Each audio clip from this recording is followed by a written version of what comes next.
इतिहास सिर्फ तलवारों और युद्धों का नहीं होता, यह उन कहानियों से भी बनता है जो या तो दर्ज कर ली जाती है या फिर जानबूझकर भुला दी जाती है।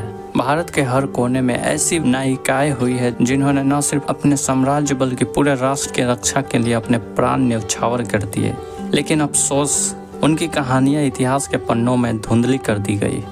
आज हम उन वीरांगनाओं के बारे में जानेंगे जिन्होंने इतिहास तो गढ़ा, लेकिन आज उन्हें ज़्यादा लोग नहीं जानते। आप सभी ने तो रानी लक्ष्मीबाई के बारे में सुना ही होगा, पर उनके अलावा भी कई ऐसे वीरांगनाएं हुई जिन्होंने इतिहास गढ़ा है। तो सबसे पहले बात करते हैं रानी लक्ष्मीबाई की, झांसी की अमर शेरनी। 1857 की क्रांति में जब अंग्रेजों ने झांसी पर हमला किया तो रानी लक्ष्मीबाई ने शेरनी की तरह मुकाबला किया। घोड़े पे सवार, पीठ पर अपने छोटे पुत्र, हाथ में तलवार, वो अकेले ही सैकड़ों पे भारी पड़ी। किला टूटा तो कलापी और ग्वालियर की ओर बढ़ी। हर युद्ध में अंग्रेजों के छक्के छुड़ा दिए। 17 जून 1858 ग्वालियर की रणभूमि। लक्ष्मीबाई घिर जाने के बावजूद आखिरी सांस तक लड़ी। कई दुश्मनों के मौत के घाट उतारा, लेकिन एक बार घातक साबित हुआ। लेकिन उन्होंने खुद को अंग्रेजों के हाथ नहीं लगने दिया और वीरगति को प्राप्त हो गई। रानी लक्ष्मीबाई सिर्फ एक योद्धा नहीं बल्कि क्रांति की अमर ज्वाला थी। लेकिन क्या यह सिर्फ एक युद्ध था?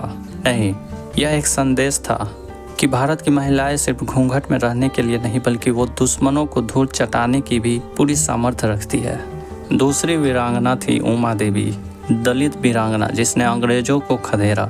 उमा देवी 1857 की गुमनाम वीरांगना थी। उमा देवी पासी एक दलित महिला क्रांतिकारी थी जिन्होंने 1857 के विद्रोह में अंग्रेजों के खिलाफ अद्वितीय साहस दिखाया। उनके पति मक्का पासी नवाबी सेना में थे और युद्ध में शहीद हो गए थे।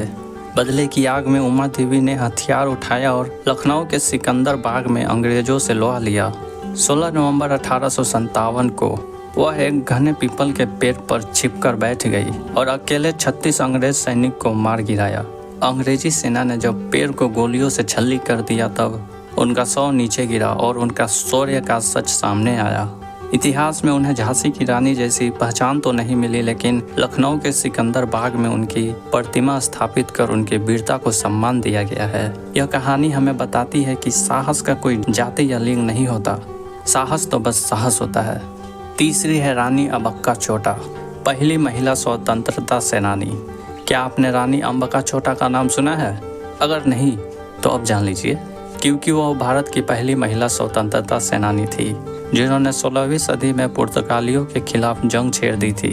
अदम्य साहस का प्रतीक रानी अम्बिका चोटा। 16वीं शताब्दी में जब पुर्तगाली भारत में अपनी जड़ें जमाने की कोशिश कर रहे थे तब रानी अम्बिका चोटी ने उन्हें कड़ी टक्कर दी। उल्लाल की पहली तुलुवा रानी अम्बिका चोटा राजवंश से थी जो तटीय कर्नाटक तुलुनाडु पर शासन करती थी। उनकी राजधानी पुटेंगे और सहायक राजधानी उल्लाल का बंदरगाह था जिन्हें पुर्तगाली कब्जे में लेना चाहते थे। लेकिन रानी अम्बिका चोटा सिर्फ एक शासक नहीं बल्कि अदम्य साहस और युद्ध कौशल की मिसाल थी। उन्होंने कई बार पुर्तगालियों के मंसूबे को ध्वस्त किया और भारत की स्वतंत्रता की पहली लड़ाइयों में से एक को अमर बना दिया। उनकी रणनीति इतनी प्रभावशाली थी कि पुर्तगाली उनके नाम से ही कांपते थे। रानी अम्बिका चोटा अपनी बहादुरी के लिए अभ्या रानी यानी निडर रानी के रूप में दूर दूर तक जाने लगी। लेकिन हमारे देश में आज कितने लोग हैं जो इन्हें जानते हैं? चौथी वीरांगना थी बेलवारी मल्लम्मा, एक अनसुनी शेरनी, महिला शक्ति की प्रतीक रानी मल्लम्मा। भारतीय इतिहास में कई ऐसी वीरांगनाएं हुई जिन्होंने यह साबित किया कि महिलाएं केवल घर परिवार तक सीमित नहीं बल्कि शौर्य और पराक्रम की भी प्रतीक है। उनका बल केवल व्यक्तिगत ताकत नहीं था बल्कि महिलाओं को सेना और राष्ट्रीय रक्षा में सहभागी बनाने का साहसिक कदम था। जब बात महिला योद्धाओं की आती है तो बेलवारी की रानी मल्लम्मा का नाम कम ही लिया जाता है, लेकिन यह नाम इतिहास के स्वर्ण अक्षरों में लिखा जाना चाहिए। आज भारतीय सेना में महिलाएं उच्च पदों पर है, लेकिन इस मार्ग को प्रशस्त करने का श्रेय रानी लक्ष्मीबाई, झलकारी बाई जैसी वीरांगनाओं को जाता है जिन्होंने महिला सेना गठित की। इन्हीं में से एक नाम रानी मल्लम्मा का भी है जो महिला सैनिक सेना बनाने वाली पहली रानी थी। उनकी वीरता ने यह सिद्ध किया कि युद्ध के मैदान में भी महिलाएं किसी से कम नहीं। कुछ अन्य वीरांगनाएं जिनकी कहानियां आपको जाननी चाहिए। इन महान नारियों के अलावा भारत में और भी कई वीरांगनाएं हुई जिनका इतिहास में नाम दर्ज होना चाहिए, जैसे रानी पद्मावती जिन्होंने अपने सम्मान के लिए चित्तौड़ में जौहर किया, रजिया सुल्तान दिल्ली की पहली और आखिरी महिला सुल्तान। मैडम बीकाजी कामा भारत की आज़ादी के लिए विदेशों से लड़ने वाली पहली महिला क्रांतिकारी। झलकारी बाई रानी लक्ष्मीबाई की सेनापति जिन्होंने अंग्रेजों को चकमा दिया।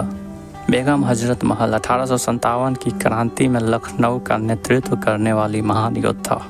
ऐसे बहुत सारी और भी भारत में वीरांगनाएं हुई जिनके बारे में बताने लगा तो वीडियो बहुत बड़ी हो जाएगी, इसीलिए आज के लिए इतना ही। दोस्तों, इतिहास के पन्नों में इन वीरांगनाओं को वह स्थान क्यों नहीं दिया गया जो उन्हें मिलना चाहिए?